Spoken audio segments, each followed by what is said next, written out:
He said let me speak freely. He said let me speak freely, change the mode of narration. সে বলেছিল আমাকে স্বাধীনভাবে কথা বলতে দাও।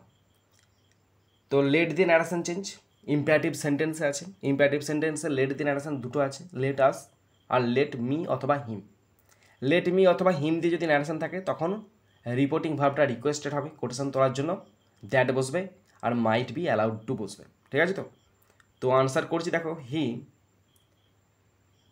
Requested, R E Q U E S T E D, he requested that, সে অনুরোধ করেছিল যে, আমাদের কোটেশানে ছিল let me speak freely, let me speak freely, তাহলে হবে that he might be allowed to, he might be allowed, ALLOWED, he might be allowed to speak, SPEAK, freely, FREELY,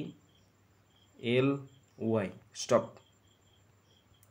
he requested that, সে অনুরোধ করেছিল যে, he might be allowed to speak freely, তাকে মুক্তভাবে কথা বলতে অনুরোধ করা হোক, বা হ্যাঁ তাকে অনুমতি দেওয়া হোক।